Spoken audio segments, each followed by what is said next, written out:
What's going on, guys? We're shooting our first podcast of the year. I know we released one of the year, but Happy New Year. What do you think, guys? I mean, I guess we're like, 7 episodes deep? I think we made this point before that every one we do, we're getting better at something. 100%. And we're finding a rhythm, a lot less talking over each other in these more recent ones, and then just understanding the flow of what the finished product looks like and how to get there. Yeah, well, I'm gonna cut you off. You know, anyone that knows me, like, you're talking, I'm talking over you. No, I'm just kidding. That's like one of my Your goals. opinion is dog shit. Listen to me now. No, but I realized a couple things. My stutter is fucking hilarious for those of you watching, but I feel like it's getting better. And one big thing, we remember to plug our mics in, Connor? That's pretty good. I don't know, like, one thing that I noticed is, like, a lot of people were asking at the beginning, like, you know, what type of podcast is it? Like, you know, what's it in relation to? And we're just like, well, health, business, just about anything. And where do you guys think we're kind of going with this? I think all the above, and we're just figuring it out. Yeah, fair. Yeah, and I think we've stayed open-ended question. Yeah, we've stayed pretty true to that path. I mean, the biggest thing for us is being so new. We want to be flexible. So if there's realms that we can improve on, that's not strictly business, that's not strictly mindset, that's not strictly physical, and we have a guest on that can provide value in that realm, we should definitely still do that. But we've been very focused on having people talk about business. When we had Uncle Mo on, he was talking about the fight business. When we had Krish on, he was talking about his business as kinesiology. When we were talking to Mike, we were talking about the business of running a hockey school and how he doesn't want to be a coach, how he just wants to run his camps and everything. Also, another superstar guest that can't mention right now, but we're super excited that he came on. That you guys will definitely enjoy. That was a really good talk. But one thing that I really got out of it, guys, was, like, you know, all these people, even these people that are doing really great things, like, you know, Unk and you know, Bo and the guest that shall not be named. Top secret. Yeah, top secret is their mindset and the things that they were doing when they were coming up. You know what I mean? Like, and how we were able to relate to them. And I don't know about you, but that got me pumped, dude. Like, I was hella excited. Like, it's like, I can relate to that. Oh, I do that too. Right? Like, it's like, holy shit. Have all these similarities in them too, right? Right? Their mindset is also somewhat similar. And what did we think? We thought they were so different. Like, they're from another planet, but it's like, they're not. They just did that thing, and they did it so consistent for such a consistent and long period of time. And these little tricks and things like that we're doing, we're just not even thinking about. Absolutely. I think that's one of the things, is because we have the opportunity to sit down with these people. You figure out a lot about them in an hour, and you figure out that everybody, regardless of their background, regardless of what they're currently doing, they're still a human being. They still have trials and tribulations. I feel like every human has that fall down point and that point where they can rise up. And the great thing about all the guests that we had on is they demonstrated how important it is to fail, but then how to pick yourself back up. And then just being able to correlate that with, hey, I'm a human as well. We all face this shit, but we're going to use these as examples of how you can overcome it, has been really great. Just finding out that regardless of whatever you're doing, if you're a famous fight announcer or if you're a kinesiologist, the fundamentals are the same for being successful. 100%. And I feel like it's a trickle down effect too. It's like, you know, they're at another level that we're hoping to get at, and we're right beneath them because, you know, we started this thing, and who knows, you know, we might be a trickle down effect to someone else who's listening to us and is thinking about making a podcast or starting a business as well, right? Where they're thinking, dude, I'm better than these guys, and you probably are, and, you know, we hope you are, and we hope you do the thing, and we hope you crush it. So if that's you, then, man, this is us telling you, go do it. Just let us know you started, because ours is shit. Yeah, give us some credit, even if it's bad credit. Give us a little bit of credit. I mean, it'd be nice, but nah, man. I know that I found that to be really cool. Fuck, your stutter is bad, eh? And my stutter fucking sucks, man. But the worse I hang out with this guy, I get a stutter now. Yeah, I kind of pass it on to him. But yeah, hey, if you have a stutter, you can start a podcast, man. It doesn't matter. You guys have any New Year's resolutions? In a new year, new you? Yeah, I got 14. Sick. 14? You made a list? You write it down? Yeah, hell yeah, I did. Fuck yeah. I did. I'm not gonna say all of them. I'm gonna copy a couple of those. Give me your top 3. Top 3. I'll show it to you guys. You know, most of them are business and personal, like business health, like many people, but they're very like they're very calculated, meaning like it's not like get fit, No, it's like get between 10 to 15% body fat, like very precise goals. And I would encourage you guys to do the same. If you're writing down goals, if you haven't written down goals, we've actually gotten some of our employees to write down goals as well. Massimo, I got him to write them down. Write goals right now. I was like, bro, let the guy come in. Dude, but it helps. You know what I mean? Yeah, it does help. Having something there just makes and then they get behind it and they realize like, oh shit, I think I can do this. You know what I mean? Do you find that infectious when you guys insert stuff with the team? Honestly, I feel like our employees they like catch on to us, like same characteristics we have. You see them rubbing off on them. It's pretty funny. Even just the way we talk, or the way we do certain things. Yeah, and I feel like we're byproducts of someone else. Like our buddies, our parents. Like our friends, our parents, like people that we're closest with. You know what I mean? Like. You want to hear a funny story about New Year's? Yeah, I was telling this corner. So one of my really good friends, Jason, right? So I called this guy New Year's, right? I didn't see him, so I was like, yo, bro, what's going on, bro? Happy New Year's. He's like, Happy New Year's. And I was like, New Year, new you, do you feel different? He's like, yeah, bro, I just don't get it anymore. I was like, bro, what happened, right? I got like kind of concerned.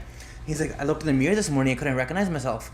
Who's this? This is not Jason. This is new Jason. He's like, I turned the light off and on. I was like, oh damn, 2024. Jason is here. I was like, shut the fuck up. That's one of the best responses I think I've ever got. Turn the light on, back on, new Jason. Yeah, that's cheeky, man. Cheeky. And New Year's is always pretty funny. People like, how do you change yourself overnight, man? You don't. It's literally just on the calendar you write. We don't write on calendars anymore, man. I don't even think it's about changing overnight, but more so of just making decision. Like obviously the reason why we do New Year, New Me, why we write down goals, it's like the first of the year signifies, okay, I'm gonna start doing something new. Like now I've made that decision, whether you follow it or not, whatever. That's a whole different thing. But I think that's what pretty much it signifies, right? For the most part. On another thing actually that I want to bring up as well, like it's pretty cool. Like, you know, one thing I like about Snapchat, honestly, I don't use it as much anymore. I still have it, whatever. The year ago Snap, the 2 year ago Snap, like I was looking at stuff even from a year ago. I'm like, holy shit, we were doing that. Like that seemed like forever ago, or like, you know, where you've been able to level up. So even now, you know what? I'll make a Snapchat while we're doing this, and then we can come back from it for a year. He's gonna send it to me and his wife. Yeah. What else are you gonna send it to? That's all I really have. But yeah, no, and we'll come back to this from a year or two, and we'll see like how far we've come and where we're going and all that. Hey, because like we said, we started this, guys. It's a long-term project. It's not something that we're just gonna do for the sake of doing for a year and then hopefully we get somewhere. But I've come to realize that this is a lot of work, man. At the beginning, we banged out a lot of guests and a lot of episodes, and dude, it's exhausting. Like coming from me, someone that loves to talk and will cut you off and does not shut the fuck up, but it's tiring, eh, Connor? Yeah, we're paying somebody to set the stuff up in the future. If I have to set up one more podcast, I'm just kidding. No, it's been great. He's taking a shot there, Karn. I guess Karn's taking everything off at the end of this. I'm just kidding, but no, it's been good because just being able to have the dynamic work flawlessly. Like usually when you guys think starting a business, it takes time, especially if you have 3 business owners to get in the rhythm of things. And I feel like we are right in the rhythm of things. Still improvements, obviously, but we're in a rhythm in less than a month. I mean, today's episode, who we got, boys? We got one of our really good friends, Arsh Bains. Arsh Bains fit, baby. Athlete, hockey. Now he's fucking just yoked and shredded. Yoked online. Changing people's lives. Yeah, yoked online coach. He's doing amazing, and he's in our backyard, man. So lucky to have him on. Honestly, if you're not hyped after listening to this episode, then I don't know, man. He brings a lot of energy online, and so we're hoping that translates over to the podcast. But it's great too because he's speaking everything from experience, losing over 40 pounds himself, living in a state where he's very unhealthy. I think people in that state feel like it's tough to get out of. The part about him is what we've seen online, like he still eats everything he wants to eat. Yeah, I saw his story. He was having pizza like last night or something. I was ice like, cream almost every day, or like every other day. And he looks amazing. And it's just, I'm sure he'll get into a little bit more of his structure and everything, but yeah. If you're looking to get hyped and you're looking to turn it around, definitely do not want to miss this episode, guys. Keep listening. It's a lot more entertaining than we're just gonna suck our stomachs in when he's here. Exactly. Yeah. But That's all right, guys. Here we go. We got Arsh Bains. Let's go. And welcome back, ladies and gentlemen, to another episode of the House Talks podcast. Today, we are excited to have on Arsh Bains, a fitness coach and weight loss specialist, by using his own 40-pound weight loss journey as an example for his clients. You can find Arsh at Arsh Bains Fit on Instagram, Facebook, and TikTok. And if you were looking to start your weight loss journey today, make sure to check out Arsh on Instagram for the link for a form to fill out so he can help you on your journey. Thank you, Arsh, for joining us today, man. Pleasure to have you here. For those who don't know you, can you explain a little bit about your weight loss journey and how you have your own personal experience through that? Yeah, so I lost 40 pounds. I like to tell that to everybody because that's the story. Everyone should have their own story. If you want to actually have a transformation, you need a story. So my story is I lost 40 pounds. Even though for 30 years, I had no success with my own body. Missed the mark. I was busy being a real estate agent. Missed the mark of my body. The world shuts down during COVID. Nothing to do besides go inwards and actually try and figure out, what's going on. Whenever is there going to be more quiet time for you to have some soul searching? So that all starts. I start losing weight. I start fasting. I start going down this path. A lot of momentum starts getting built. And once momentum starts getting built, you just take off. So I really dove in, gave my all, transformed my body. But after that, everyone wants to know, how'd you do it, right? So what was the main thing you did? These are all common questions I kept getting. So from that, I just started telling my story and telling people, giving people advice. And you realize you have a passion for it. And one thing leads to another. You want to help people. You want to get on purpose. And so you start, putting yourself out there online and help people. So that's what I do now. Help people get themselves right, helping them with their eating habits, lifestyle, whatever that is blocking from losing weight. I'm here to help you have the blueprint for success. And that's what I specialize in. Absolutely, man. That's great. And one of the things that I noticed is you still allow some flexibility in your life. I was noticing you had a little cheat meal, some pizza yesterday or something like that. And being able to show people that you can still enjoy life. You can still have some food every once in a while that you really enjoy, but still make your body a healthier place, still look great. For those who are thinking about starting the journey, what was was there anything that really clicked for you that's like, I need to do this now? Was there anything that you kept in your mind the time throughout the journey when it was tough to keep going? Yeah, so the biggest thing that you don't want to do is commit and then not go through with your words, right? So what I realized was, once you get to a certain age, you have that awareness as now or never. You have to develop that mentality, now or never, because if you don't have that, you don't burn the bridges and there's no return. Like I told myself, if I don't do it this time, like it's on me. But once you realize that you are in control of it, you have to go for it. And so I had that awareness. And it could be stepping in your comfort zone, seeing the first 5-10 pounds come off. But once you see the magic in the mirror, you realize I gotta go for it now. I'm seeing it happen. Why would I take my foot off the gas? So I saw a little bit of progress and I just went all in, poured some fuel in the fire.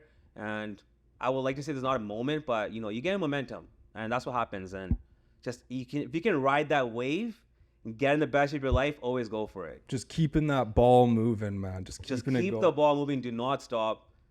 And that's all there is to it. Once you stop, it becomes impossible to start again. It's like a train leaving a station. I always use analogies, metaphors, because that's the language of communication where someone goes, oh, okay, I get what you mean. So if you stop, it's like a train that hasn't started yet. The momentum you need to build is so hard. Whereas if you're already in motion, you're not working that hard, you're in motion. And people don't realize that there is no motivation all the time. You're just in motion yourself, and you're just never gonna stop. You have to be in action all day long. And it's a part of your mental thoughts, your physical stuff. You guys know how it is, right?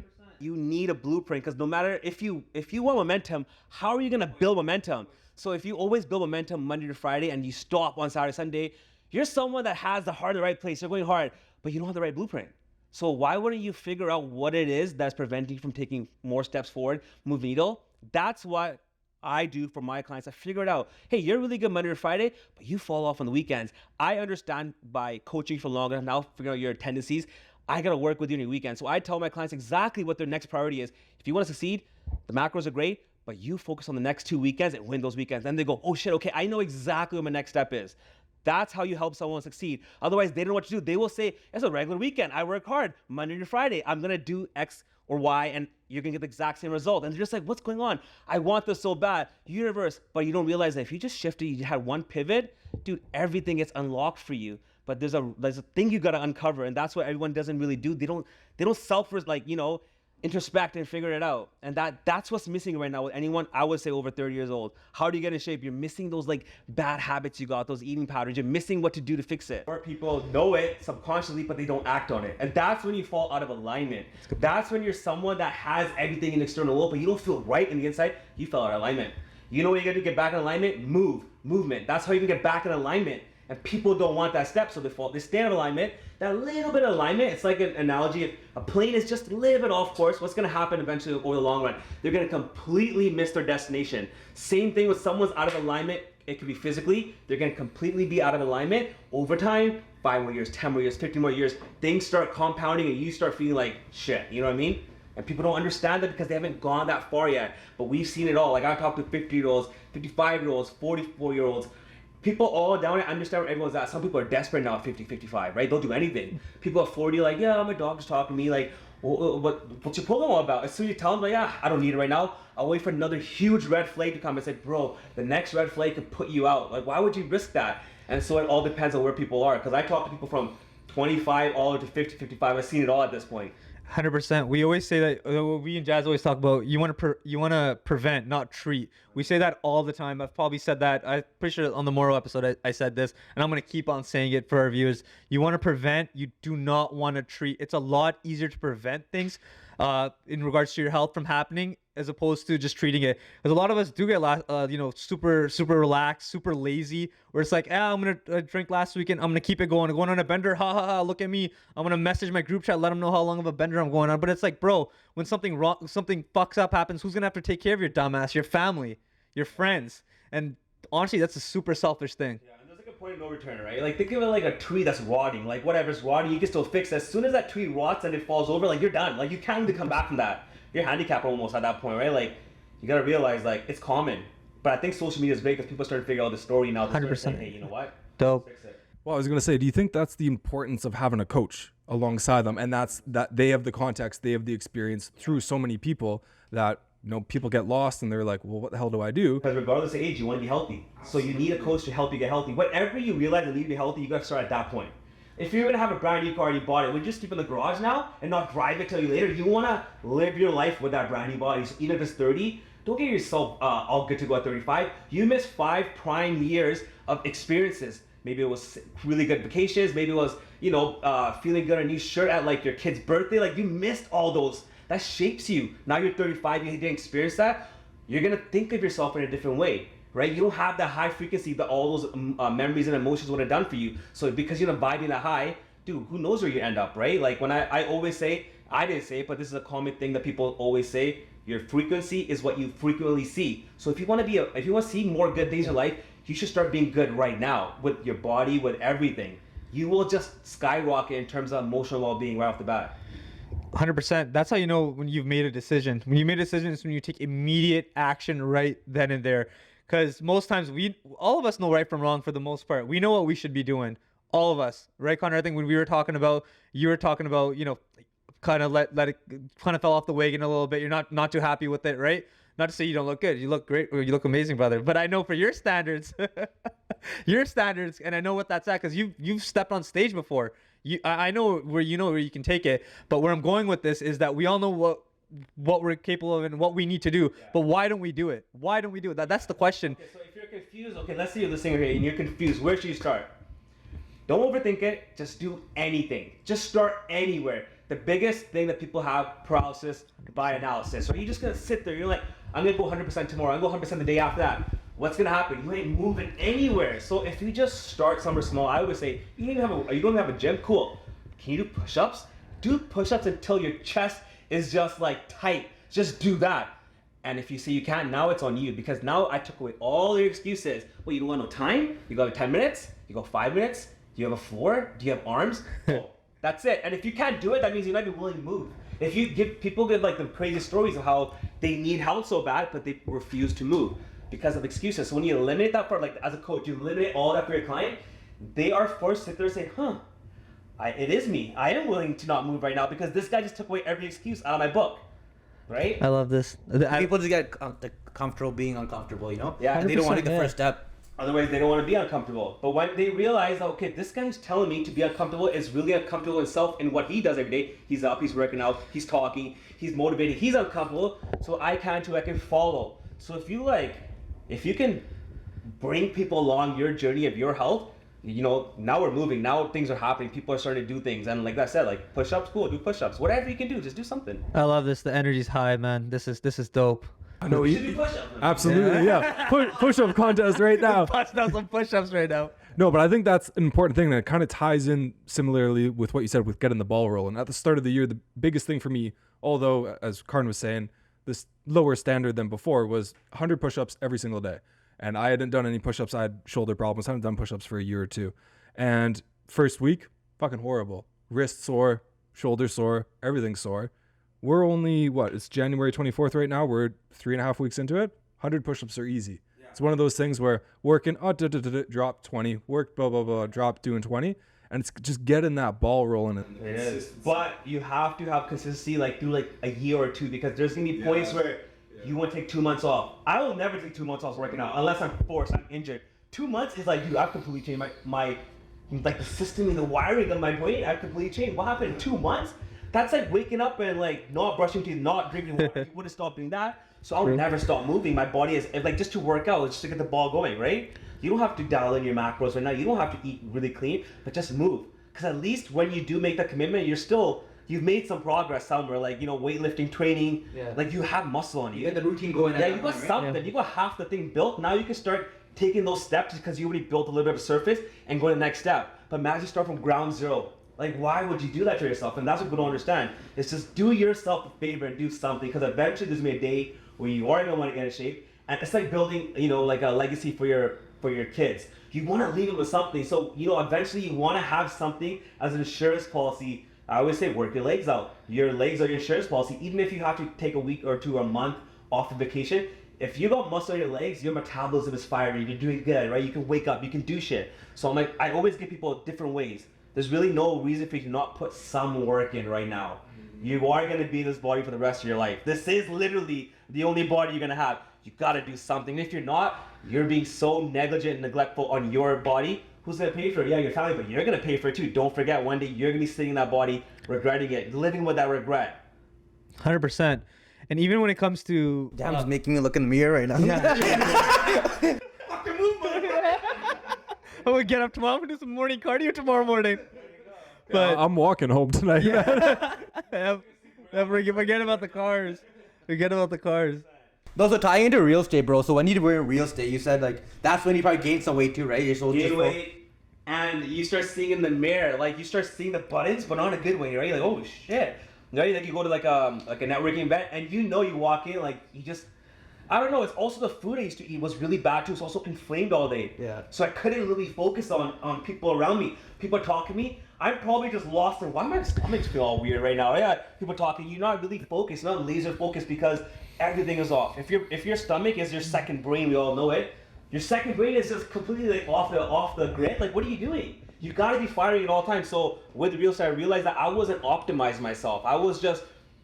Because I did real estate for so long as a real estate agent, I was running on an auto repeat thing. I wasn't really in the moment. I was just doing things, right? So eventually you can get by like that. You can, do what you need to do. But I wasn't really I was alive, but I wasn't living, let's say. Okay. Do you feel like that was more so your environment that you built those? Real is known for having drinks early morning. Taking clients out. Client wants to drink. Client wants to go eat. You're doing those type of things. Think it was more so to do with that, or? That's why I got out of shape. Yeah. Dude, I just love food. It wasn't even at the place. I was all day at home. At nighttime, I eat Oreo cookies. That's fair. I would come home from a place an open house, and I just binge eat, dude. And then I'd have, even at one point, it's so funny. I'm a health and fitness coach now. Everyone has a past. Everyone has a history, right? I 6 years ago when I was not in shape, beside my bed in my nightstand, I'd have 3 large bags of chips ready to go at any point. Holy fuck, that's me. Now I think about it, I would never do that, not because I don't want to do it, I still want to do it. Yeah. But because I understand the effects of that, and I have the awareness. Now, once you have the awareness, you just can't go back on your word. It's true. And you have to build that discipline that you see yourself in almost like an ego, dude, I can't go back to that, so I'll never go back to that. 100%. I'm now using my ego as a tool for me to be I'll never be that guy anymore. 100%. I think when you build that mindset, what happens is we're human. We're not perfect. Everyone will fall off every now and then. You know what I mean? You go on vacations, things happen. You will fall off, but because you know what you're capable of, and you've been doing it for so long, you know when you're falling off, and that's what drives you even more nuts. So then, in order to get you back on track, it's a lot easier and a lot quicker as opposed to before, where you're trying to figure out your blueprint all over again from scratch, right? Yeah. So that makes a big difference too. That's why just staying on track and trying to stay on track for as long as you possibly can. Even like Jazz and I, we haven't drank since the New Year, Jazz, or whatever. 2.5 weeks, bro. Yeah, maybe 2 for him. Yeah. But I've been good. You shouldn't have your health solution something you completely cut off that you know is coming back. Yeah. You understand that's coming back like a boomerang at you pretty quick. Yeah. You have to understand that. If you don't understand that, you're gonna get hit with a boomerang. If that's you, yeah. Knock you out. And so, like, you should have everything, whatever you want. Like, what I do is I have everything built in my plan. I want fried chicken. I want this. How do I do it? That's the blueprint again. But once you do figure it out once, you have to have the discipline to actually do what you say, because it involves a level of, like, you know, eating a little less in daytimes. And do you have the discipline to do that? Sometimes I still don't. Sometimes I'm like, I'm not gonna have that Oreo protein bar, and I'll just eat it by like 10 a.m. I'm like, oh man, that was quick, right? But then I bounce back real quick. Like, my self-dialogue kicks back in saying, all right, let's win the next 2-3 hours. And if you don't have that self-dialogue with yourself all day, that means you disconnect from yourself, man. Like, I'm always like time auditing myself, thinking, what did I eat today? Did I work out? Oh, like I didn't work out so far today. I'm not gonna sleep without working out. Like, it's always going on in my head, because you have to have those thoughts. If you're gonna have thoughts in your head, and people say you repeat the same 90 thoughts, you know, over and over again, you might as well fill those 90 thoughts with things that are going to benefit you and be in your favor. You know what I mean? So why are you not filling your brain with that? And you have control. That's on you. Like, people don't understand. You're in control of your thoughts. You really are. Out quick, right? You really are. Yeah. It's really easy to, a lot of people point fingers. It's because of this guy, my parents, this or that. But it's like, ultimately you still have a choice to make as well, right? And what's that choice going to be? Yeah. Are you going to be lazy and fat? Or are you going to be negative? Or if it was someone in your past that's gotten you to a point where, you know, because we all have different coping mechanisms. If someone's got you to a point, what you got to realize is, yes, that happened, acknowledge it. But in order for you to be in the present moment, you have to let go of that now. You got to realize that every moment you are a new version of you in that moment. So why would you not create a new version of you that can move on and at least work on yourself? Like, even if you can't get too much done, if you insert some sort of fitness routine, something where you're moving your body, at least for that 1 hour, your mind is either clear or it's those negative thoughts have been alleviated. So why not every single day for 1 hour at least alleviate those negative thoughts? And you can jump into workout. And people only want to work out if they want to get in shape. They don't understand that happens in your mind first. You got to get your mind in shape before you can physically get in shape. So it's through the workout. And I always say as well that even though people say the workout is 10% how you look, it is 10% and the other 90% is eating. But this 10% right here is what enables you to do this 90% and do it often enough. When this 10% disconnects, that's when you stop like really utilizing 90% of, you know, eating right, doing all the stuff. It just falls apart because it's like a house, it's like a deck of cards, a house of cards. It just, you let one go, everything's gonna fall. So that's why workout is so important as well, because it keeps your mind in check, keeps your mind in shape. Because that's what's operated in anything. Like, you wouldn't go on a long road trip without checking the oil, checking everything, making sure that all the basics just to operate are up to par. So if your mind's weak, or if your mind's not in the proper set, when those tough times come in, when those roadblocks inevitably happen, you're more prepared for it. And so what is one of the things that you would tell somebody who's starting off and they're trying to prep their mind? They're trying to understand where to I would say stop overthinking, stop trying to prep your mind, drop on the ground right now and give me push. What are you doing? That's what I say to everyone. Like, I had another guy, I was on the phone, he's like, I didn't even gather all the information from you first.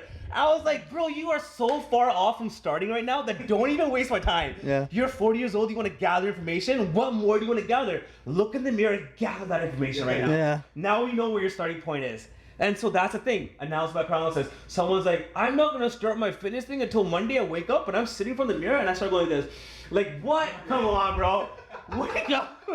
Wake up and go hit a workout. Before your thoughts kick back in, hit a workout. You have to hit a reset all the time. I call my company Reset Key because I just hit the reset real quick. I was overweight. I'm sitting there all day long. I'm overthinking. One day I woke up at 5 a.m. and I just hit the reset.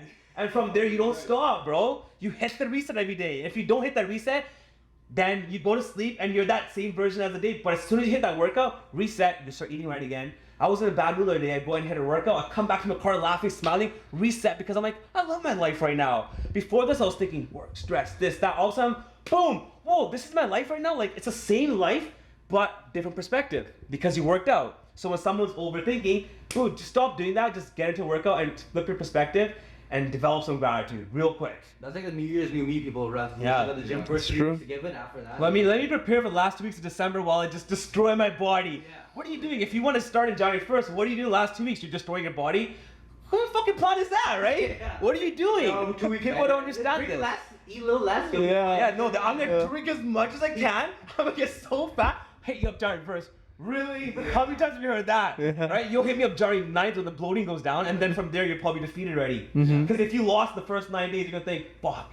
Like I'm 40 or I'm 38, I lost the first 9 days. That was pretty quick. So you're defeated. So you have to just stop where you're at. And if you feel defeated and it's already end of January, go ahead and work out tomorrow and just start there. Just stop overthinking. Just start with a workout. Start with your first like good high protein meal. Start with something. What are you overthinking? Just start. That's when you've eliminated excuses again. But I need this. But I need this. Oh, I'm going on vacation in 2 weeks. The fuck, that's 2 weeks away. Start right now, and then 2 weeks you'll feel a little better. Do a hotel workout when you're on vacation. Don't you want this? What do you think a fit person does? He does this all day long. I'm going on vacation. I'm going to my hotel. I'm working out. If you want to be like me, then you have to instill these habits like me. And people always just want a quick fix. They always ask me, what's the main thing you did? I mean, it wasn't the main thing I did. I shifted so many small details, and they made a huge difference. So I do all this stuff. I go on vacation, I still work out. So you want to be like me, do that as well. And that's all it is. You have to find what you want to be like, and you have to mimic those patterns, those habits, and all that stuff. That's all there is to it. Don't overthink it. Yeah, it seems like it's more mindset than it is anything else. It is. Everyone has the same food. We're all eating the same stuff. It all breaks down to 3 macros: carbs, fats, protein. It does, yeah. It's the same thing. We're all eating the exact same thing. But some people have a plan and they know how to turn the knob on like the protein, and like that's all you're really doing. You're just manipulating your calories because we all work out. We all are active. We all walk. But why is this person so overweight? Why is this person so here? It's because what they put in their mouth was incorrect. You want to correct it? Figure it out. Hit me up or look at this information, but learn this. Because once you fix what you're eating, your body will change. And that's what keeps you going. You're never going to fall back out of shape. But if you're already out of shape, there's a high chance you're going to stay there because that's your comfort zone now. 100%. One thing that we always tell our customers as well is like, if you really think about it, all of us probably have the same 10 meals, just they interchange. You know what I mean? Throughout the year, throughout our entire life. Like, you know, what mom's making, whatever. Different sauces, the same thing. Exactly. So it ends up being the same thing. But then the same thing that you just said, Benji, was that, okay, but what are those meals? Like you start changing 5 of those meals, whatever the hell it is. That's what's going to make a big difference. Yeah, exactly. Yeah. Stop freaking out. People do it so quick. It's like, bro, 2 weeks is all it took for you to freak out. Yeah. Put in like 2 more weeks of work. Yeah. What's gonna happen if you do? What happens is you're gonna be in the same spot, which is right now, which you feel defeated and you feel like it didn't work. Then you'll be in the same spot in 2 weeks, but there's a chance you might not be. So go 2 more weeks. But a coach is what's gonna make you do that, right? Like Hold you accountable. hold you 100%, accountable yeah. and say to you like, do it 2 more weeks. Yeah. When you think, oh, it's not working, I'm gonna stop eating and I'm gonna do cardio. It's like, no, stop, right? It's like that one didn't work before. You just became skinny fat. Just do it like this. Even though the scale's not moving, just let's take a picture in 2 more weeks. Let's see if there's any progress. You know, that kind of stuff. And if you haven't walked the walk once yet, you need someone to show you the way. Just time collapse yourself. Stop not believing in yourself. People don't believe in online training even. It's like, oh my God, dude, if you're 30 and over, your lifestyle, your eating patterns, that's what you need coaching with. Not an in-person trainer who's gonna hold your elbow. You can have one as well, but if you don't hire an online trainer to watch the other 23 hours a day, what's the point of the workout, right? Now you're just working on mental health, great. But if you want to change with your body, now you have to actually implement the right foods, right? You feel mentally great, awesome. At least you're not over here. At least you're doing some stuff. But if you want to physically get in shape, dude, this is 90% of the picture right here. And that's the blueprint that you need. How's that changed over for hockey? Do you feel bad? Hobbies, all you do is you just manage your energy. So if I have 2,000 calories in a day, I'm gonna save a lot of that for before or after. So I put myself through a morning where I might be more hungry than the next person. That's sacrifice I make in order for me to have a good hockey game and stay on path. So I can go to sleep at night. I had 2 birds with 1 stone with this one workout.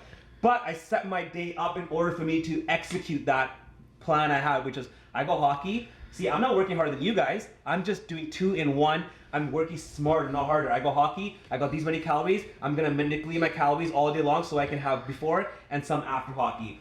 I don't eat carbs in the morning. I'm going before and after hockey, but I have the discipline to do that. Some people do that. They say it and they know it because we all become smart enough to know this kind of stuff, but then we don't execute. We wake up and we go, fuck it. Bagel time it is, whatever it could be, or I deserve this because I'm gonna work a little harder today and I know my body needs energy. No, you don't. Don't you understand that that fat on your body is a stored energy? You have it, don't worry. But you have to be willing to break that ceiling and be a little hungry, because when we get hungry, all these signals go off and we go, yo, I'm about to pass out, right? Like, Yeah. like that happens. You start thinking, yo, I can't perform. I'm like, whatever your thing, but you can be pushed through. Maybe you need coffee. Have some coffee, right? Like, if your priority is weight loss, do what you gotta do. If you need some coffee, go take it. Not too much, but do what you gotta do. Calorie banking. Calorie banking. banking. I actually learned that from your videos, to be completely honest with you. Once I learned that, I have to share that with the world. Yeah, bro. yeah. That's such a powerful tool. Why would I hold that from everybody? Yeah. I just realized this is the blueprint for anyone who's over 30 years old. Do some calorie banking. Dude, I tell people all day long, calorie bank, or let me make a video for you guys, because that's what you need. When people find value, they think of you as a valuable person. So why would you not, share that? So Greek yogurt has days been my go-to. oh yeah, dude, that's Because I'm the protein aren't going anywhere in my life. They're staying. What's your take on, like, so calorie banking? My question for you, like, honestly, and I am curious about this. So the older I'm getting now too, it's like I've noticed the later I eat, I just feel like it's not going anywhere. It's kind of stuff there when I do the calorie banking, whatever. If I'm not really eating throughout the day, then when I finally do eat, it's kind of like my body's in starvation mode. And I'm sure there's a lot of people listening probably have done the same thing. Is that storing as fat? So if you eat at nighttime and you're still hungry, 2 things. Either number one, like you just started doing this and so you're not able to fight those hunger signals, but like if you have a certain plan, certain calories, and that's your number, and you're still hungry, then that's what it is, right? Like you have to push through. But if you're asking how can you eat the same amount of calories and not be as hungry, shift your plate around, make the majority of your macros protein. So downgrade, like go half rice, go double protein. Same amount of calories, but you just up the protein. Now this meal now is not as enjoyable for you right now, but it's gonna keep you, like in the moment it's not enjoyable, but after you're done eating, it's the same shit, right? You're gonna feel more full, you're gonna have more energy. And like I always just use low fat sauces all day long, and I make the craziest bowls. So I might be eating less calories than you, but my meal tastes 10 times better than yours because of the right sauce, and the right portions, the right amount of chicken. We did the exact same thing. We both meal prepped, both ate the same thing. I feel great. I'm going to sleep happy. You feel okay. You don't know what happened because you did the exact same thing, but with the wrong plan. So you need the right plan. You need the right macros on your plate. That's all it is. Do you cut your meals off by a certain time? Would you suggest that for some people? Like if I eat at 9, I'm sleeping at 9:30. Yeah. Nothing. Okay. It doesn't have only way that's gonna affect your life is if you right now are really focused, which everyone is, on your sleep quality. In order to still hit that as well, you want to check mark on your sleep quality. You have to just make sure your last meal isn't around any less than 2 hours before you go to sleep, or maybe an hour and a half. Just the more further from the time you pass out, the better. Let's just say that. But around 2 hours, you're in a safe spot. So now your body's had a little bit of time to digest your food. The reason people say that, it's a myth that you're gonna actually gain fat or gain weight by eating late. The next day, you're gonna have a little more water retention. So yes, you're gonna have some pounds of skill, but you gotta realize that just like the tides in the ocean, it's just water in, water out, right? Like the moon does stuff and things. That's what's happening when you eat more carbs. You're holding it to the water weight. It's gonna be gone in 3 days. Just relax, take a deep breath. But people don't realize that. But what it will do is it will affect your sleep quality, because now your body, instead of sleeping and going to deep sleep, is trying to break down all this food. So you wake up a little groggy, which the next day might make you off. You might not have a good workout. So now it's bleeding into other parts of your day. But it didn't actually make you fat. A lack of sleep quality might have bled into the rest of your day. Do you know what I'm trying to say? Like, people just think actually eating at night is gonna make you fat. No, it's not. What if you didn't eat all day and that one meal was just 800 calories, so all you ate in one day was 800 calories? Yeah, and nothing's gonna happen to you. You're gonna lose weight. Yes, that 800 calories of carbs even might make you gain some water next day. So now you think, whoa, I only had 800 calories. I'm up 3 pounds. What? You need to understand that that's all just like it's not real. Yeah. It's just like, Joe, just take a deep breath. And that's what people don't understand, because then again, they start freaking out. They stop eating. They start doing more cardio. You're chasing the wrong thing. Do you notice any other myths or any other things that people infatuate themselves with that are just it's complete bullshit and you shouldn't worry about it so much? So number one is carbs is a huge one. I have a lot of clients that came in and did a lot of keto. Keto's great. Keto helped me in the beginning as well because, well, what keto did for me, it helped me develop discipline of not eating carbs and having like that. But what I realized after is when I went on keto, I lost weight. So if you're someone who's really obese, you can use keto, you can use these kind of more drastic things to get your first chunk of weight off.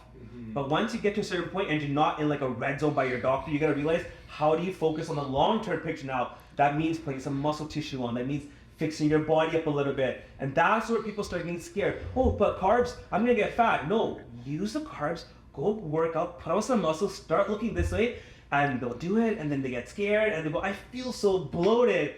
And it's just like, oh my God. And that's what people get stuck on, that loop right there. And that's really what I do to help a lot of people who are stuck on that. Everyone has a block of something, right? Because they're scared. Like I felt so many times that someone told me, yo, you can eat donuts. I'm like, I'm just not going to because I don't want to risk it, okay? Like that's what I would say. But now I'm like, okay, I understand. This is just food. Like, this is just carbs.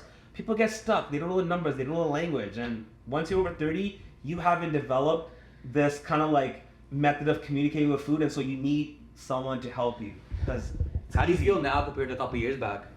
I feel like a new person. Yeah. Like I feel like I don't even remember who that person was. Like when I try and think, I think I had to do that. I had to break. I had to kill that old version of me so bad. I don't remember who that person was really, because I literally had to burn every last fucking bridge that was negative habits coming in. Because for me, I was overweight my whole life, so food was the number one coping mechanism.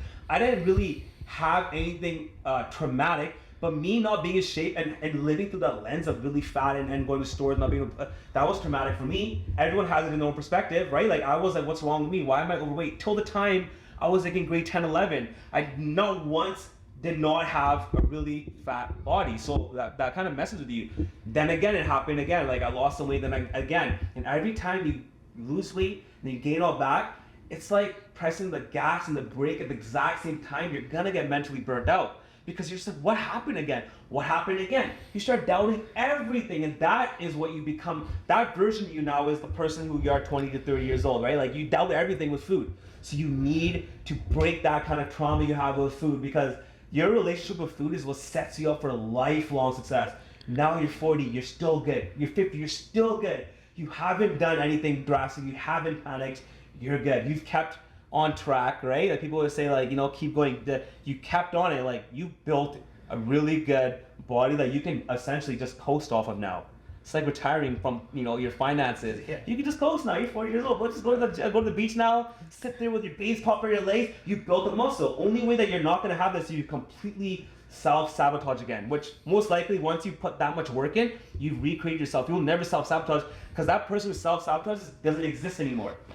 Did you have a rock bottom moment that made you change like this? Rock bottom moments. You know what the thing is? I think I had several rock bottom moments. I obviously have like stories of when I want to go like double XL shirts, and I always make fun of myself a little bit with it. But I think like I had one a really dark moment one time when I was gonna go to the SFU formal. Okay. And I had nothing to fit me, nothing at all. I had to borrow a girlfriend's, who's my wife now, her dad's vest. And it was an XL vest, and it was just such a horrible experience. I'm thinking, I did the thing where I realized none of my clothes fit me, I'm gonna run the treadmill. Fucking desperation, isn't that? That's desperation to a mother. And so when you feel desperate all these times, you start thinking about stuff. But for me, what happened was I had an aha moment, which I just went all in. And when I started realizing, like it's something to do with fasting, it was a research thing. I started realizing that your body will respond to you after a certain amount of hours faster. So I thought, okay, we're actually already in control of our body. Around that thought, and I just fucking made it work for me. So I had an aha moment that I took off with, right? When you have that aha moment, that's another glimpse of like motivation. People say I want motivation. It's like, bro, I had motivation for one day and I ran with it. I never fucking stopped. So when it comes again, go with it. You never know. It's like a glimmer. It just comes in. You have to go right away. People think they're gonna live in that glimmer the rest of your life. What? No, dude. I don't want to work out most days, but I do it because I don't want to, but I understand the effects of it. I understand the benefits of it. 100%. Because motivation goes, discipline stays, right? Straight up, you'll feel motivated for like a week or two, but if you don't hold on to those disciplines, I mean, how do you feel motivated again? It's when you stick to your disciplines, when you go back to it. When you take a shirt off, you go, damn. Exactly. I did it. Because you stuck to your disciplines. Yeah, so you go, what more can I do, right? So now you kind of got that glimmer, you kind of like got it permanently in your mind, right? And that's the thing, like all this mental stuff that we're talking about is what people don't understand that you need to go through. Like someone's like, oh, something's wrong with me. No, nothing wrong with you. But I'm telling you from experience, when you get that glimmer, go with it. right? Like I had it for a day hard, and I kind of like internalized that feeling, what I felt that day, where I can recall it again. I'd be sitting there one day, I was like, that feeling was fucking amazing. That feeling of like control, and I'll just tap into it again, and I want to feel in control, and that is enough for you to get through the day. 100%. You gotta tap into you. How are your workouts now? Like, how do you train? If my workout sucked, I don't even know what I'm doing that day. Like I will somehow, even if it's just one out of that, let's say I do 6 exercises a day. If one of them I went 100% into the gas tank, I'm happy, I'm okay. The other 4 or 5 might just be like hard and building muscle tissue. I'm working on like the tension. Yep. But I know a couple of points my mind did not want to go, and I forced it. That work was good enough. It's like like a sword. You just chipped away a little more. As long as every day I'm moving, like I told you guys, as long as every day I'm moving, I'm improving by, even if it's 0.0 some percent, I know in the long run that's gonna compound. So I will always, every workout, empty the gas tank on something. Whether it's like my arm doesn't move, I'm just gonna just Google, right? Like, I'll do it because I understand the mental benefits of that. Do you instill that in all your clients as well? I feel like when you work out and you do things that are uncomfortable, it will allow you to meditate better. But what you don't want to do is meditate and then don't work out, because that is always an option. But usually when you work out, you have a better chance that you're gonna meditate after, and then you start meditating more often, because it's kind of like the workout pushed you into a form of meditation. 100%. It's really hard, man. Like No, 100%. Sorry, let me rephrase that. Like, do you instill this level of intensity in all of your clients as well? You try. Absolute best. Okay, fair. My best. When a client's down, I will send a personal video, and when I get ready for a video, I am like channeling. What I gotta say to this person right now? This person feels off. I'll go through it and be like, okay, well, he was blah, blah, blah. I know what to say. And like in the app I have, like you can't send long form content. So I always jump on like a group Zoom call for my clients.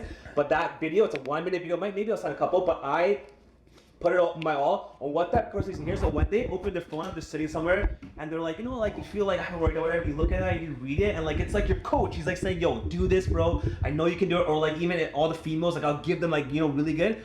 That's gotta make you at least get your ass in gear, and I try my absolute best. Sometimes it's very logical, sometimes it's straight motivation, but you gotta be in tune with what your clients need, like the energy lies, right? Because some people down the dumps, you gotta bring them up. So if I were to hit you up, right, hit you Arsh Bains Fit, what would I expect from you as you're my coach? I will put you on macros right away. Yeah. Right? Because I know right now you probably don't track your macros. Because I just know. I know you personally. So what I do if I know people personally, I know exactly what the fix they need, right? Otherwise, I get to know you a little bit. I'll give you macros. Yeah. I'm gonna say this is. And the thing is, I never give someone really crazy macros right off the bat, because I figure out first. Have you ever tracked your calories before? How much experience do you have with this? If you're a complete brand newbie, I'll tell you your priority. Hey, don't go, like I'll say it, like don't get overwhelmed. Your priority is just to hit your protein goal every day and don't go over your calories.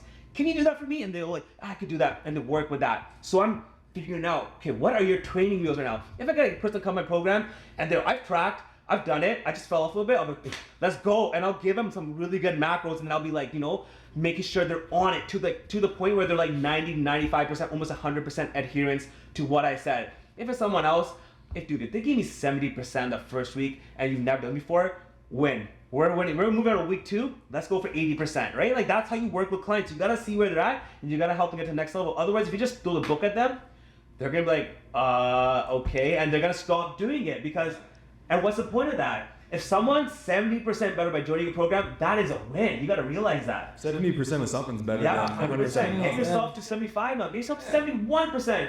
Over time, you're gonna get to 80s. You're gonna get to 90. Now you're a person that follows your plan 95%. You're lethal at this point. Even with this industry, one thing that I've noticed and that we've all kind of noticed is that it's changing a lot. Like there's so many new personalities. There's so much new information that's out there. And we get it, and I'm sure you get it too. Yeah. There's a lot of questions. Oh, I saw this podcast. I saw this TikTok post or whatever it is. What do you feel about this? And unfortunately, there's a lot of untrue, the shit that is just not fucking true. It's just it's a lot of bullshit out there. How do you kind of go through that and kind of, because like people believe what they see. Okay. I would say if anything ever tells us a quick fix, run the other way. Like that. Number 1, if something's a quick fix, do not listen to that, because it's proven it's not a quick fix. So like you gotta have more broader like of an umbrella to group it as spam. Quick fix, 100%. If something ever tells you to 100% completely cut a specific food out, that's gonna be bullshit too, right? Like even if you cut 90% of it out, that's not cutting it 100%. You still be able to enjoy what you want, even if it's like once a month to a smaller serving. that all can fit. Even if it's just like the one little dessert with some sugar, if you need it to keep going, because that one little piece of sugar helps you go 2 or 3 more months. Now you got to understand the opportunity cost of what happened. Yeah, you had some sugar one time, but you went 3 more months.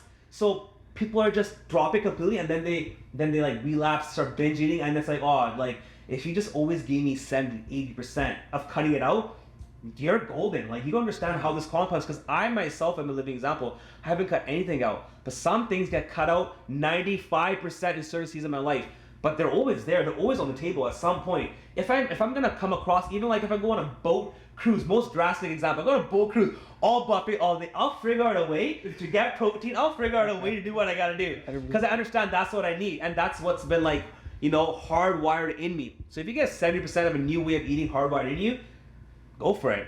But don't cut anything out. Is a sort of 100%. Yeah, no. That's even for me. Cut what you love. Yeah, If there's something you don't like and it's bad for you, cut that shit out, right? Yeah. I still haven't cut Henry's out. I might not see them for months. I might not buy them because I know once they enter my pantry, my fridge, they're gone. So I might not buy them. I might be every Halloween season, but I'm tasting on Henry once every couple of months. Something it's gonna hit my, For me, it's honestly I cut out dairy for a long time, to be honest with you, and I even milk completely, but dairy and it's a little bit broader. But what do I have? I have Dane with Bronte. Freaking when my mom makes them every Sunday, to be completely honest with you. But that's where I have it. That's my 5% of where I'm trying to come back and bring it back in. And here's the other thing, if you cut anything out, let's say it's dairy, okay? If you go a doctor told you no dairy, first of all, you should double check that with someone else, because some doctors they just say things, but you should always double check things, right? But anyways, if you let's say cut out dairy, what you should do before you cut something out is double check. Am I working out still? Because when you're working out, usually your body's moving, things are going, your digestion is better. You gotta realize, okay, why can I not eat dairy? What am I gonna put a band-aid on this and just cut dairy out? Or am I gonna realize that I can't digest dairy anymore? I also stopped working out for 2 years, and all of a sudden I developed I don't know, right? I'm just saying my solution to everything in life, first go within. See are you working out? Are you moving your body? Are you drinking water? Is your system moving? If on your end you're good to go, now you gotta see, okay, should I completely cut something out? Because I'm good on this end. My systems are fine. There's no clogs in these pipes. We're good to go. So it must be the food. But you gotta first fix this before you start cutting things out. Or the overweight, just I have a gluten allergy, I don't know. Yeah, you're 120 pounds overweight. I think you should get the weight off first. Then see if gluten makes a I difference. always say to someone, if your house is on fire, are you gonna start cleaning your room at that point? No. You're gonna put the fire out first, right? Put the fire out, then we'll start going a little deeper. We'll start cleaning the closet, we'll start cleaning all that stuff. But It's 100% right. Like you said, your gut's your second brain. If your gut's all messed up, when you put something in that maybe you're slightly sensitive to lactose, but your gut's fucked, now you're gonna have a super reaction now. 100%. One day you're gonna have dairy somewhere. You're gonna go somewhere. You're gonna oh, my stomach is bro, oh god, you've turned yourself into this. Why don't you just work out at least or do something, right? Don't cut things out, because even if I think I might. I think I might be sensitive to dairy, but I refuse to believe this. I have a dairy, my stomach's a little upset. I don't care, I'll still have a little dairy, right? I need ice cream, dude. That's my thing. I need ice cream. There's been this big trend for the past few years now of people going to naturopaths, and nothing wrong with naturopaths. Honestly, you go to naturopath and they're dope and they've helped you, keep going to them. But doing these tests and then them coming up, I have a 10% dairy allergy, or I shouldn't be taking, so I'm gonna switch to vegan protein. That's the reason. Same thing you're talking about the gluten, about why I'm overweight. But it's just okay, but is that? And then, sorry, let me just rephrase. Let me backtrack a little bit. And the reason why they're not drinking their protein powder now is because, yeah, I can't take dairy, I can't take whey, but I have to take this vegan protein, but I don't like the taste of it, so I'm not drinking it anymore. So what's better for you? What would you rather do? Should you just suck it up and take that 10% chance of that allergy that your freaking naturopath said that you have, and just drink the whey because you'll actually intake that protein?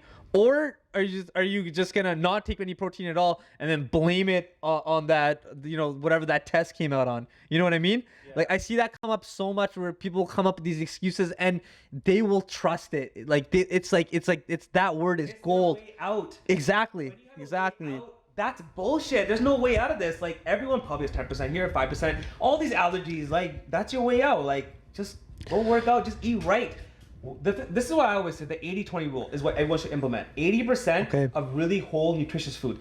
20% of your calories, maybe 20% a week, maybe 20% of your day, should be the foods that you love that still help you, like eat your calories or your macros. But make the foods you love. Yeah, moderation. If you love ice cream, maybe 200 calories of ice cream every day out of a 2,000 calorie diet. That's not even 80-20. That's 90-10 because that's only 10% of your calories. You are living. 200 calories, one scoop of ice cream every day. You have food and like you get that. to end the day with ice cream.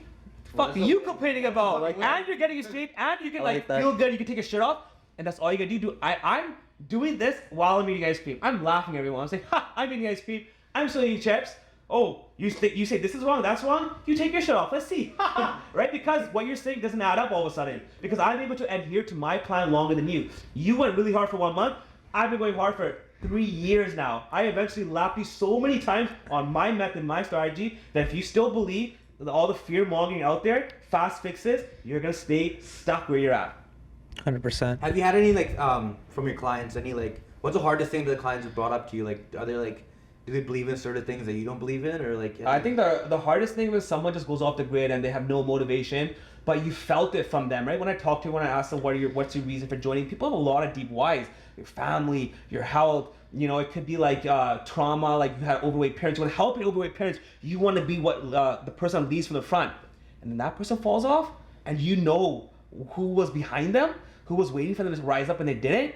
You're just like, damn, man, like, I will like, you know, like, I'm not saying like, you know, keep like messaging, but I will try to a certain point a little extra because I feel like, come on, bro, you just told me the most deepest thing.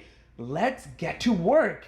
Just do the workout, right? Like, if you can't eat according to the plan right now, cool, but just hit your workout, right? Like, and everyone knows like the workout's what's gonna help you, and they just refuse to move, and that's It's funny when you talk to people that don't work out. When they start working out, give it like 3 weeks, they're addicted.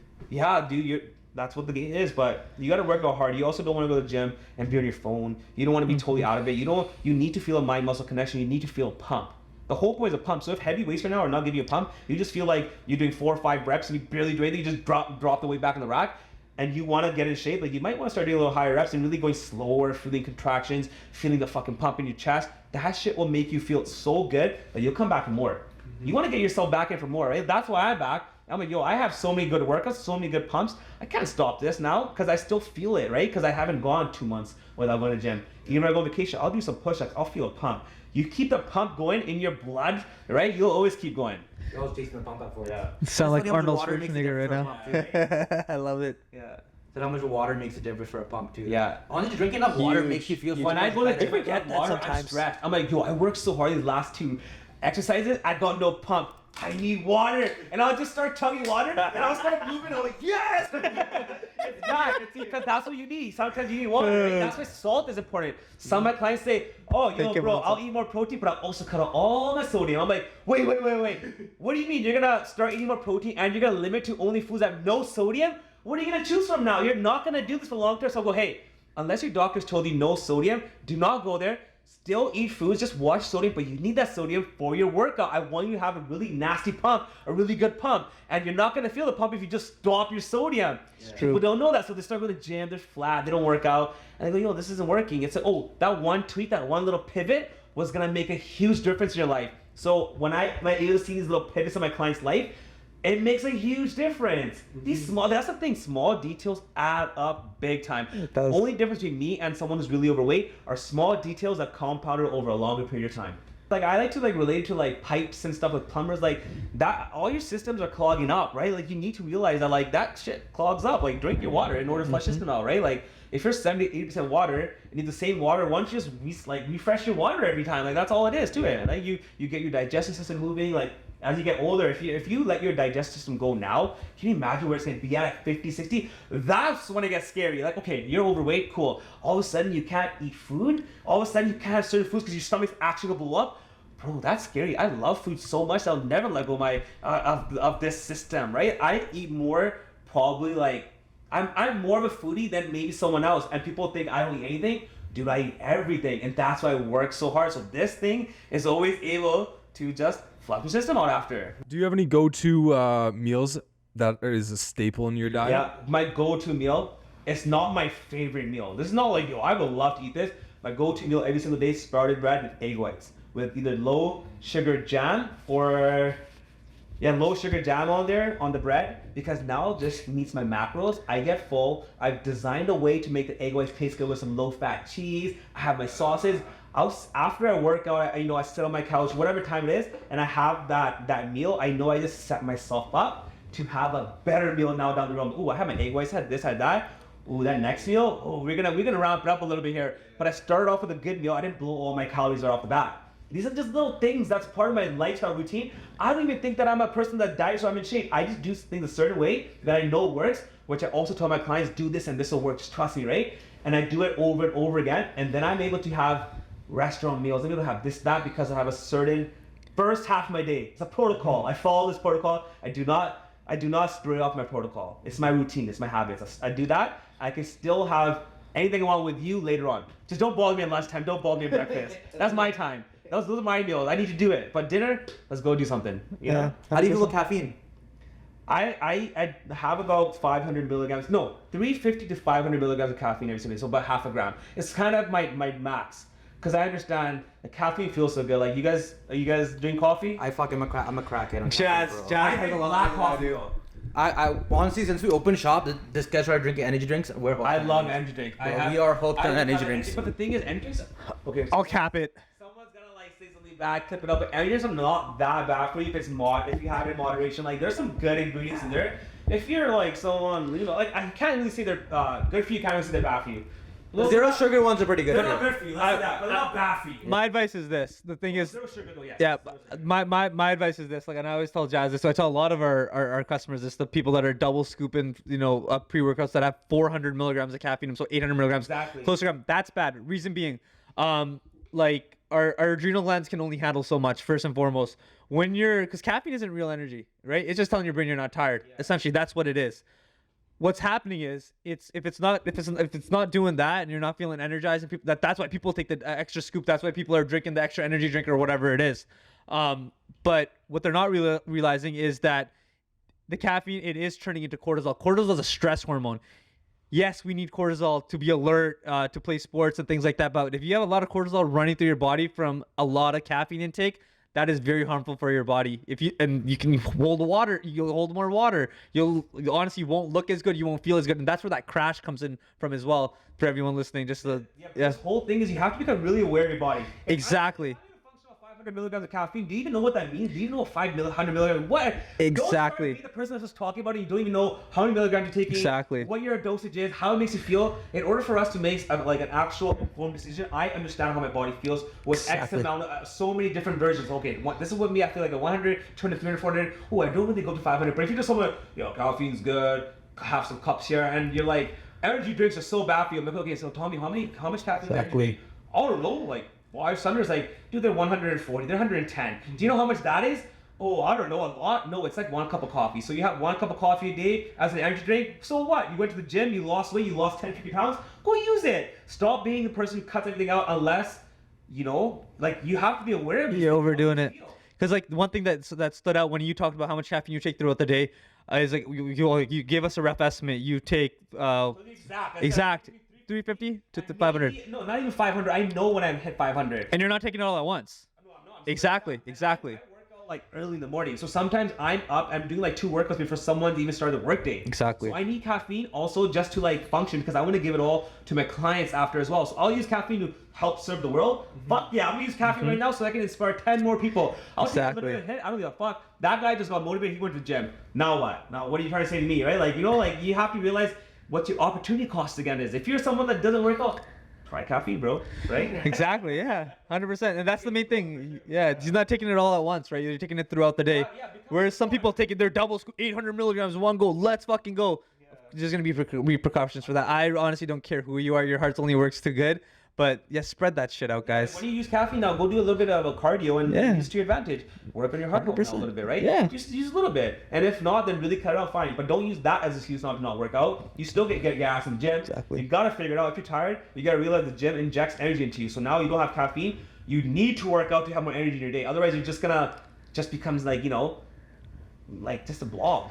I love the piece of you talking about not cutting things out, because we get people all the time that they'll come to store. Oh yeah, I'm taking a little bit break from this, like protein powder or pre-workouts, and I was just like, well, bro. The question should always be why. Exactly. It's why. And like, what are you really taking a break from? Someone came in today and taking a break from pre-workout. Okay, are you taking a break from pre-workout, or are you taking a break from caffeine? Two different completely things. Yeah.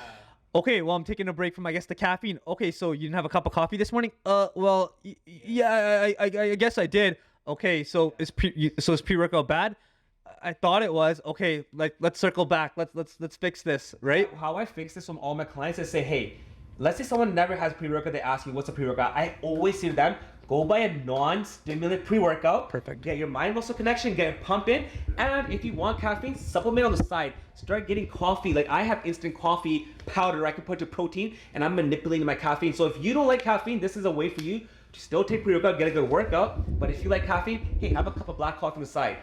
Yep. Now you got both options always. That's where people get a little bit confused. Pre-workout, why do we take it? You take it pre-workout. It's to put your body in an optimal state to train. Bring water into your muscles. Yeah. You want to feel good. You want Yeah. that pump. It's yeah. I actually need it. Like, I want that pump. Yeah, you need that nitrogen oxide boost, right? Like you. Makes you feel so much. That's the whole point. Why do we, like you said too, bro? Why do you work out? You get put in flow state, man. When Yeah. You're like, what time is it? Fuck, I've been here for what? Shit, it's only been 45 minutes? 100%. If you sit on the couch, you know 45 minutes is going a lot slower. So if time's going faster, you're in flow state, that's what the workout's all about when you get the pump on, all right?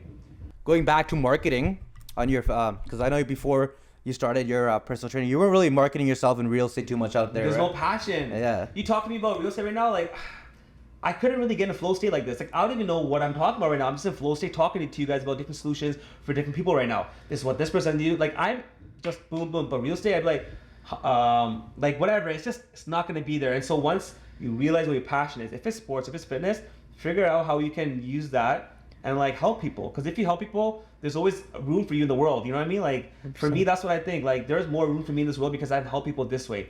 I'm helping. Let's just say 100 people join a Zoom call me and I'm able to motivate them, inspire them.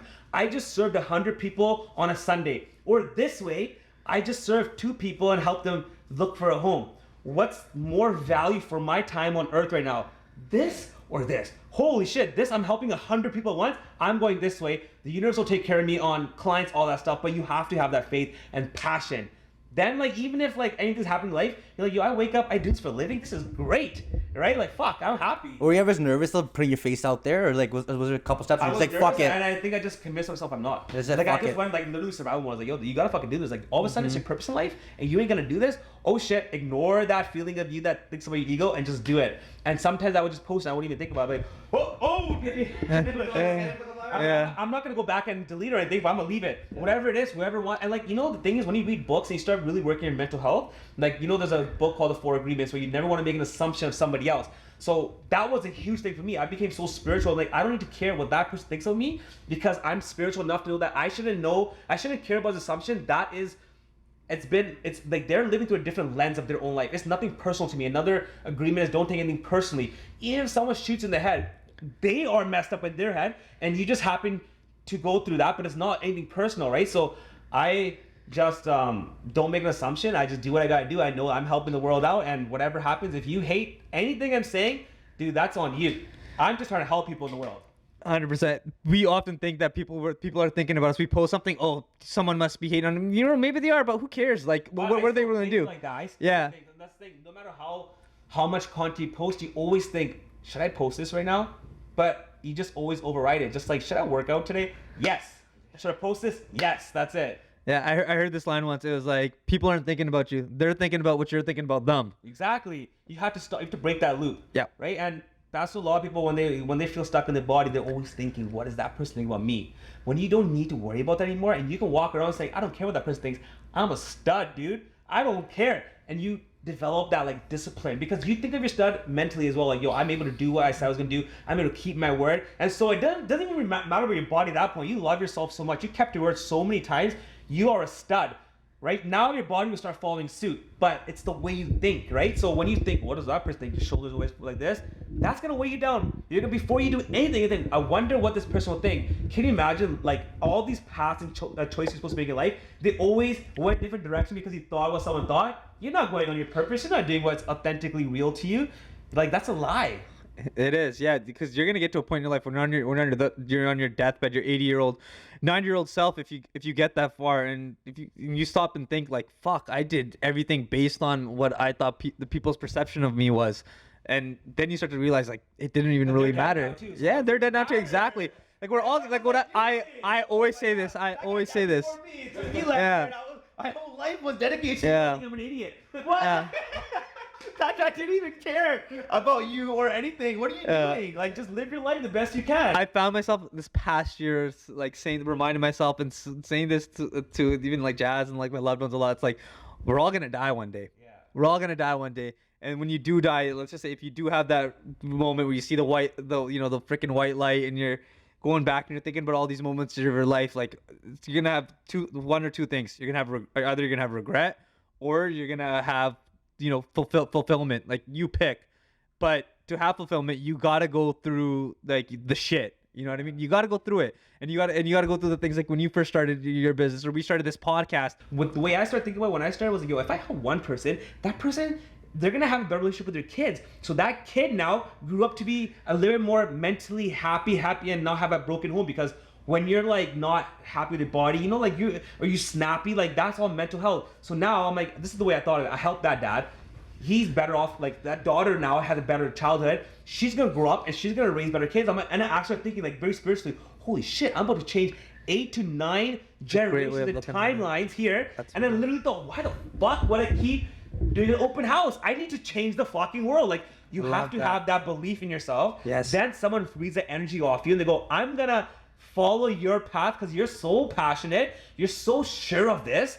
You gotta be right. And when you walk the walk and your body follows suit, people go like, yo, like if I was out of shape and I'm saying all this, like, okay, cool, but like, show us the proof, right? But when I walk and I'm like, yo, I work on my stories every day, I talk every day, I'm showing you guys that I'm never letting myself get out of shape. I will lead from the front for all you guys that need help. And that's when you actually step into this, right? And people read it off you, and that's when people start reaching out for help. And then when people reach out for help and you help them, holy shit, is that a different high. You feel amazing. You go to sleep thinking, hell yeah, dude, this conversation with this person changed their life.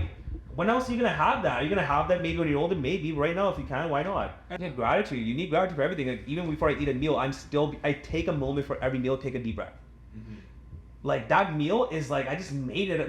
My wife makes me meals and I'm grateful for that. I'm like, oh my God, like my wife, she just made me a meal. Fucking living like a king. Like imagine the person who even stopped caring about that. Like what? You stop caring about small things like your family, this meal in front of you, when you realize that there are a lot of people out there eating nothing. They're actually going to sleep hungry. You got a warm plate in front of you. You don't have a gratitude for that? You forgot about that? Okay, now your frequency is what you frequently see. Now you're going to start seeing negative shit everywhere. And that's what you got to like work on too. That's what I teach all my clients. Oh, I don't want to drink 3 liters of water. You don't want to drink 3 liters of water? There's someone out there who doesn't even have clean drinking water. Why don't you have some more gratitude for the position you're in and do your body some good and drink some water? And then they go, you're right. And that's it. You gotta dig into gratitude for everything in life, no matter what. Everybody's just got or some people have their priorities just completely backwards. Like you said. People get lost, right? You need to pull them back on path. You need to say, hey, we're all gonna be dead one day. Like, just take it easy. Like, anything that happens in your life, take it easy. Just take a deep breath. But I think the only coping mechanism, you can only strengthen that if you get in the moment more, right? When you clear your thoughts through a workout, there's deep breathing, you are hitting that reset all again, right? And that's what it's about. You gotta hit that reset. If you just keep bringing that with you, you're never gonna be present. When you're completely present, like we all know by now, like people around the books, when you're completely present, you're happy. The only way you can be completely present is when you're in the moment. The only way you can do that is if you let go of the past. And you have to practice that through the workouts, through deep breathing. It's a whole process to stay in shape. When you binge for some food real bad, you gotta take a step back, say, I'm okay. But you can't do that unless you haven't developed that. That's how you stay in shape for life. Mm-hmm. Training the mind as much as the body. Your mind is the first place. Your body is just a replay of what's going on up here. Like people don't understand this. Here is a mirror. You shoot thoughts out at a mirror, it comes back in the form of what you see. So you shoot these good thoughts over and over again, you're going to eventually change this picture, which is you. But people don't even think they're in control of that. There's such a break off and like that falls apart people. But the online coaching of any sorts of mentor, this is the stuff a lot of people are not doing. And it's like, hey, you got to realize there's a whole world out there for you to change. Go and get it. People think they're stuck. Like, no, you're not. You're stuck right now. Everything can get better. And as you said, you're leading the charge. You're not asking anybody to do more so than what you're doing yourself. Exactly. Like when you want to cut a lot of body fat, you gotta have some crazy macros, right? Like at one point it was 200 protein for me, 80 carbs, and like 30 fat. Like it was crazy. And like one of my clients, he's just going so hard, right? He's like, yo, give me the cutting calories. I'm like, do this. He's like, this? Holy shit, that's crazy. I'm like, yo, I'm going harder than you right now. I'm at this, right? So I understand the pain you're about to go through because I've done that exact macro split for like 3 months, let's say.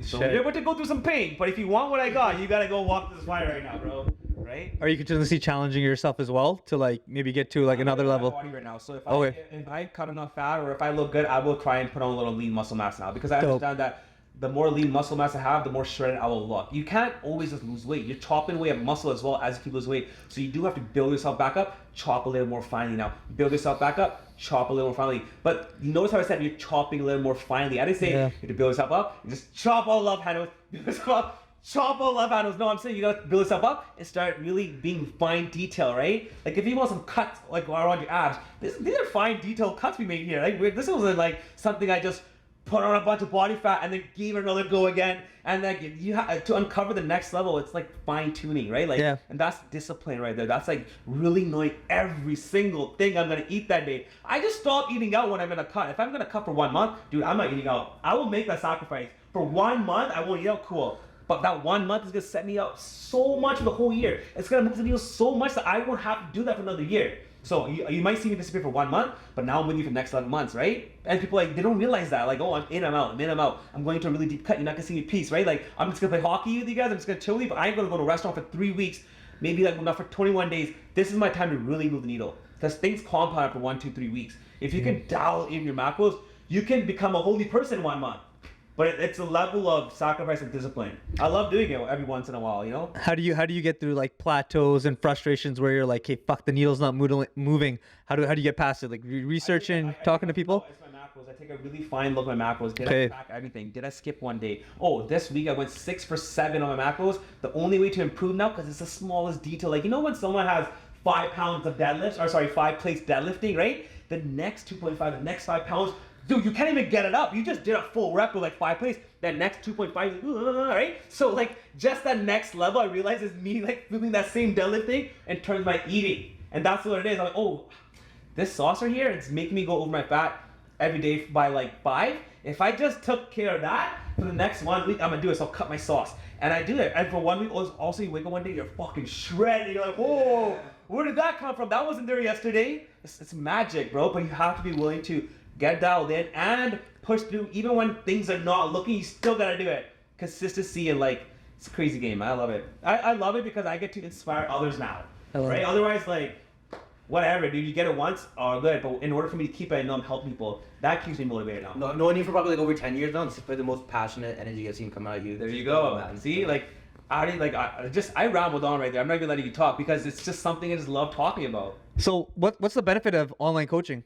Okay, so most people, once you get to a certain point, right? Like you had your career, you're 30 years old. It's not about the work anymore. It is, the workout's still there, but it's about your eating pattern, eating lifestyle. So online coaching bridges that communication so I can help you when you're outside the gym. Because that's what we all need help with, right? Like you go to the gym 1 hour, you got 90% of the day left. What are you doing with 90%? Online coaching bridges that gap so I can really take a detailed look at your life, see what you're all about. If you got the mindset to hit the macros, mindset to hit the workout, do you go hard weekdays? Do you stop weekends? I start learning like where you're at, and online coaching enables me to talk to you, give you tips all day long, have you ask me questions. I have a one-to-one direct messaging feature. You have questions all day long, ask me. You're stuck overtime working somewhere, you're in downtown, you're like an accountant, you're like, yo, I only got 7-Eleven downstairs, what should I get, Arsh? You ask me in the app, boom, you're getting an answer. I'm like, yo, go downstairs, grab this protein bar and this protein shake. Holy fuck, my coach just gave me the right answer. Boom. Is like, you know, that online coaching helps you win your days, start winning your months, start winning the year, right? Like I always see what someone's eating pattern is like, oh, you love chicken wings? Dude, that's taking you over your fats every weekend. You might need to limit your chicken wings. You might need to add some Greek yogurt. I'm looking at people's food. If people are not tracking, now I know, hey, you gotta track the food in order for us to move to the next step. It's a systematic process. Someone falls off, not only will I send them a text message, I tell everyone, I'm a pretty upfront coach, but I might send them a video like, yo, what are you doing? You fell off. Like you told me you're getting in shape. Your birthday's coming up in 3 weeks. Whatever the reason was, they signed up. Yo, let's do this. They'll watch the video. Get sent to the person. They go, fuck, all right, I'm gonna get my ass in gear. You have someone there that's in your corner. When you're out, when you work with, when you don't have someone with you, when you're eating, like that stuff is gonna really hold you back big time. And eventually you might fall off and you will restart every new year and it becomes a fucking vicious circle. If you're busy, you're a professional, you have no idea how to eat because you're so busy. That's the number one thing everyone says, right? You don't know how to track a plate at a restaurant. Cool, bro. Let's go over that together. Because that's what you need.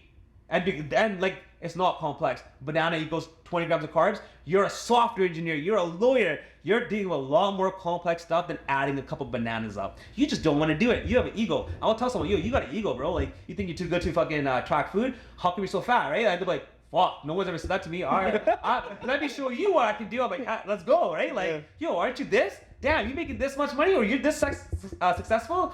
Why do you not work anymore, man? Like, what happened, right? And they're like, they don't want to be a loser in that, so they go, fuck, let's go. And then they start eating right, this drinking, and then before you know it, they didn't know what I did. I just lit a fire into their ass. So it depends on some people. Some people are just asking questions. Hey, is this good? Is Greek good? And I answer all those questions as well. But you're developing a blueprint, right? Like when you're missing your macros, well, I can't eat that much protein. I'll look at your food log. Hey, every morning you have 1 hard-boiled egg. Can you start adding some egg whites? They either say, yeah, I can. Or they say, oh, that's disgusting. Okay, cool, that's disgusting. Hey, can you do Greek yogurt? I'm giving you all these ways of you being able to hit your target. So now, when you eat the way I tell you to eat, and you're actually hitting those numbers, dude, your body is transforming. But if you don't know how to eat like that, that's online coaching will show you, okay, just add in Greek yogurt. They go, what? That was it? I just had to add, that was in my fridge for the last 3 weeks. Why didn't you tell me? I was like, oh my God, just added some Greek yogurt. That equals this amount of protein. But someone's got to explain all this to you, right? Once you learn the language of food, you're off to the races. You shouldn't need another coach ever again. Yeah. You might need me for extra discipline, accountability, for taking to the very next level. Cool. But if you're in shape now, you feel better, you have better energy, you're more present, you're happy with family, dude, like, you're fucking good. Like, that was a success, right? Like, you now will never ever gain a lot of weight because you understand what a plate should look like. You understand, fuck, you haven't eaten protein in like 6 hours. What are you doing? Yeah. Now they have the habit built in. That's online coaching. It's all about like lifestyle. And they have that more access to you. Like you said, like if you go to a personal trainer maybe twice a week, you get 2 hours out of a 7-day week with that person, where for you, even if they kill you in the gym, that ain't gonna do shit when you get home. You eat a cheeseburger at home, bro, you're fucking back to square one. So why did you just kill yourself in the gym for 2 hours when you never lost a pant size? You never ever hit your body goal. Because some people, like especially guys, dude, yeah, mental health is great, but the next step is always physical, like fitness. Like when you look good, you're gonna feel way better. And if you work out so hard and anything to show off, it's like, what is happening, right? Like that's very demotivating, right? Like, 100%. So like, what are you doing in those other 23 hours? Online coaching, man.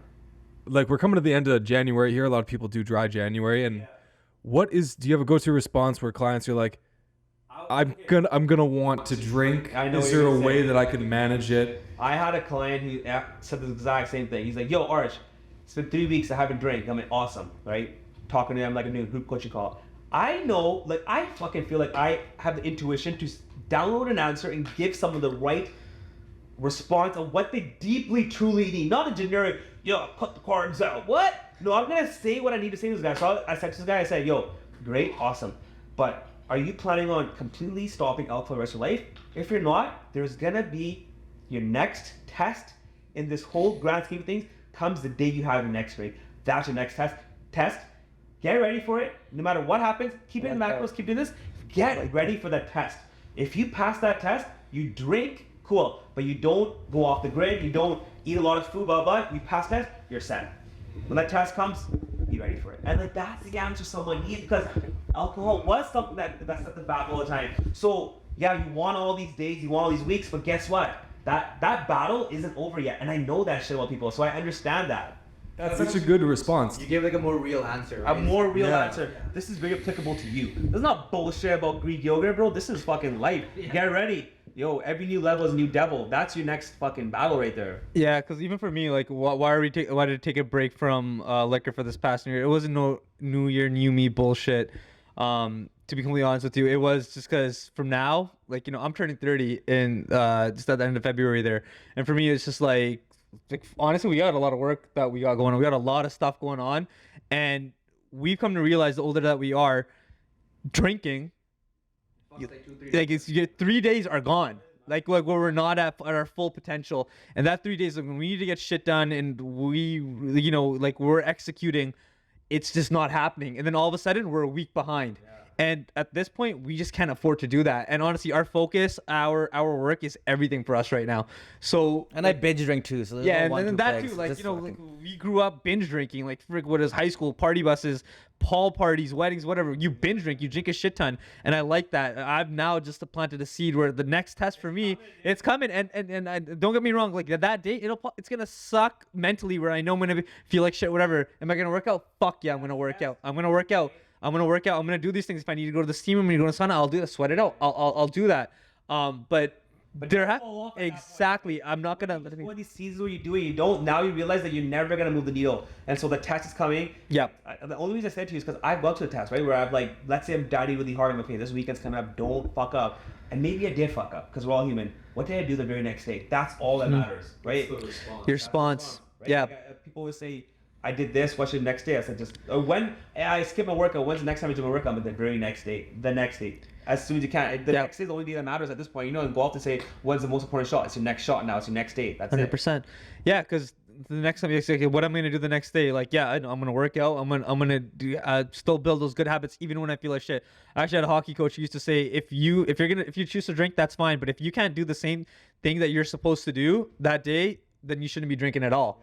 Right, and that's very, very true. And honestly, the main reason for like not drinking and taking these breaks, it honestly for me is just it's a test of mental toughness, because I know if I'm able to cut that out after hockey, not cracking open a beer, mental toughness, right? Not going back to bad habits. And honestly, I actually do want to live a life where I don't really drink that often. Like just watching hockey, go open a beer, I honestly don't want to do that because it doesn't make me feel good. Like I have learned like what my body wants and what it needs and stuff like that.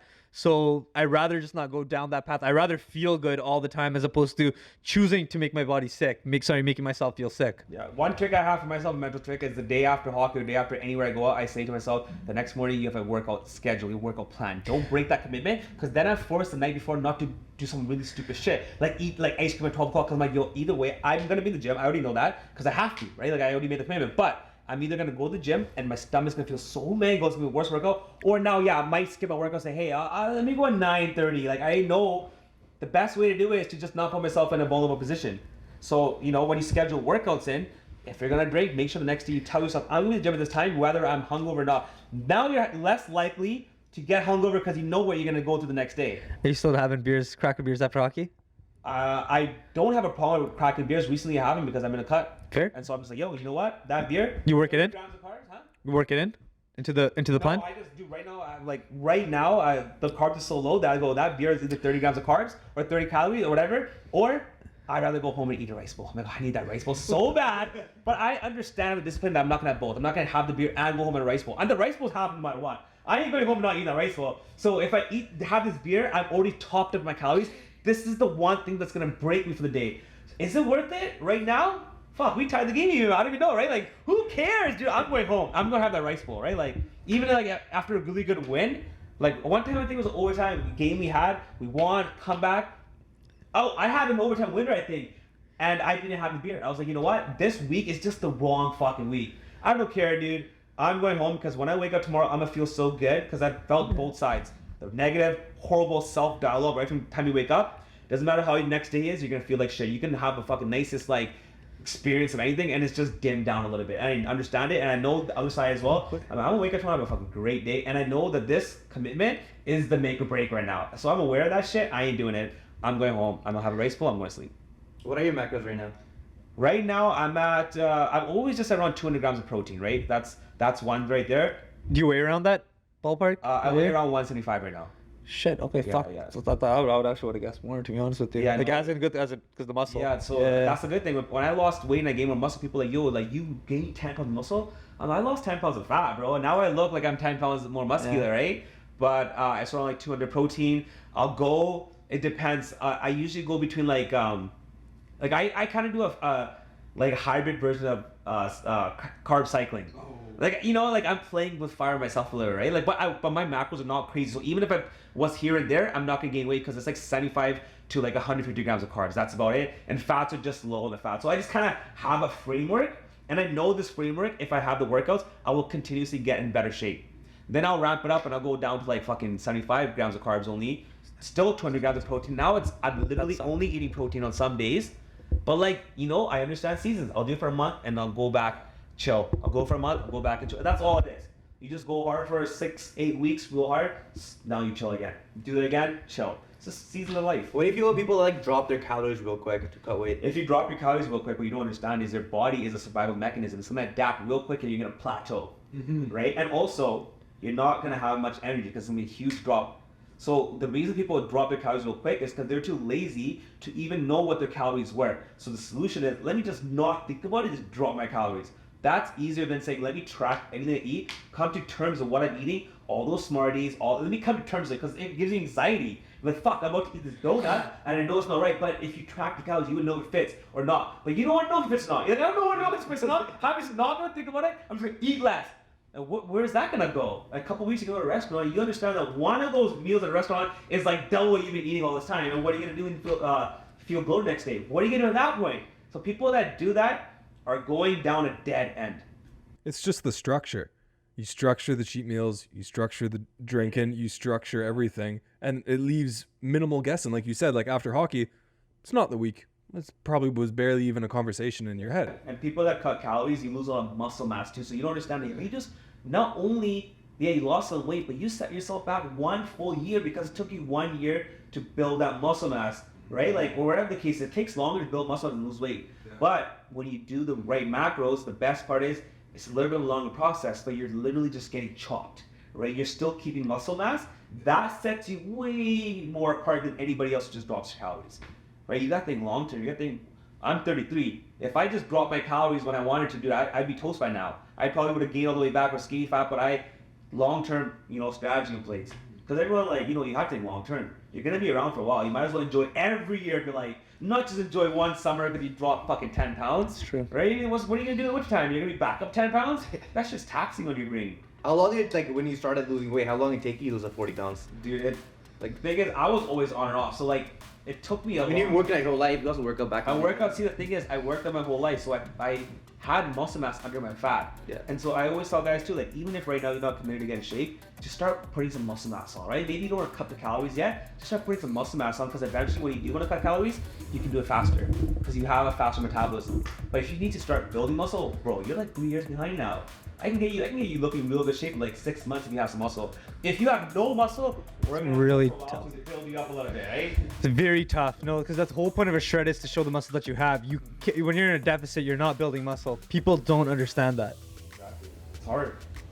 Yeah, the muscle is your bulletproof shield, right? We all realize we're all getting shape to do something. We go on vacation, go out with really good clothes on. You're gonna eat a lot of food there. You don't have that bulletproof shield. You're getting all that. So when you cut your calories, it's a very temporary thing.